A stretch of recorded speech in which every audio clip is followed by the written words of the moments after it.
Fox News alert now. President Trump accusing the Obama administration of wiretapping his team, and our next guest knows all too well what that is like. That's right. In 2013, the previous Attorney General, Eric Holder, signed off on an order to tap the personal phones and emails of one of our own, naming him a, quote, possible co-conspirator under the Espionage Act. That man is James Rosen. He's a Fox News correspondent and author of a great new book, A Torch Kept Lit, and he joins us now from Washington. James, thanks for joining us. We said a little bit of it, but for our viewers, if you would, just briefly remind them of kind of what you went through in 2013.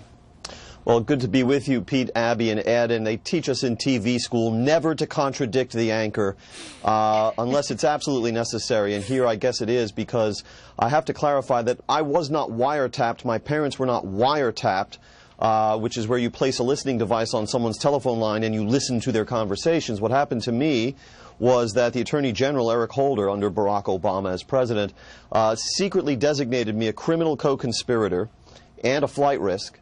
And thereby had a federal judge give the government permission to rifle through all my Gmails. They could read the emails, and then also to get all the phone records associated with about 20 phones that I used at that time in my reporting. All of those phone lines were 202 or 703, which are the area codes associated with Washington and the Pentagon, Northern Virginia area. One of those 20 phone lines was 718, and that referred to my parents' house on Staten Island at that time. Wow. And James, to remind people, what were they looking for? What were they trying to investigate here? The Obama administration had launched an investigation to determine my sourcing for a series of reports I did on that time from the State Department about North Korea's nuclear weapons program.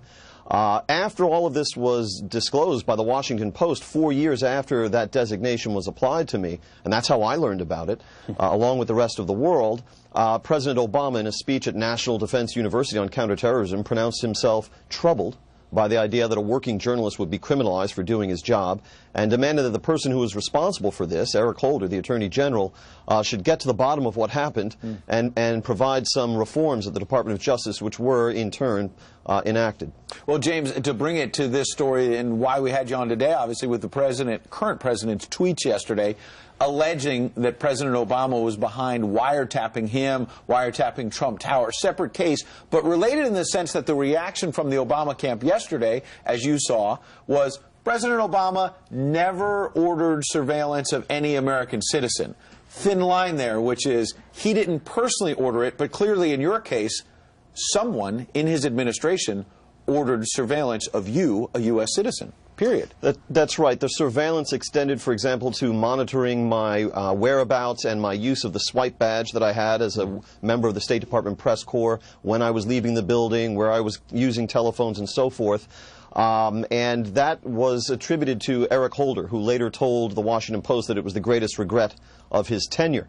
And that, by all accounts, this was illegal and unprecedented. Not even Neil Sheehan, who was the New York Times reporter back in 1971 who published the Pentagon Papers, 7,000 classified documents, was designated by the Nixon administration as a criminal co-conspirator in a violation of the Espionage Act. So that was an honor that I had all unto myself. But in the case of what we're hearing now from President Trump, there's just a lot we don't know. We have to caution our viewers that we hope to learn more about it.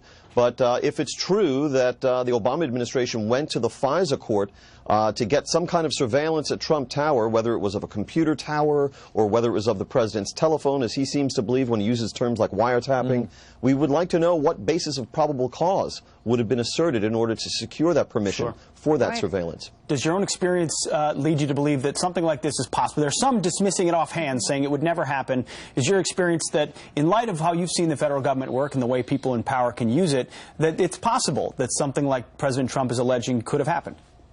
It's entirely plausible. This is the nature of the age in which we live, the age of Eric Snowden. But again, it remains unproved at this point.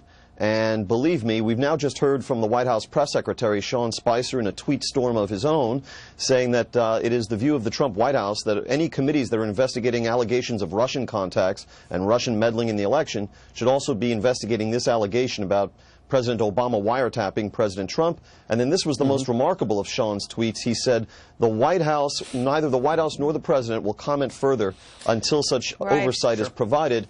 That's probably the one thing Sean Spicer has ever said in his life that he's least sure will turn out to be true. That the President won't comment. James, I think your perspective and your voice this morning is exactly what the American people need to hear. Someone who has personally experienced being investigated by the government to say, everyone take a step back. Anything is possible in this situation. We just have to wait and see how everything unfolds. Really important voice to have this morning, James. Thanks for being here. Thank you, guys. And always in the James Rosen good humor. Yeah.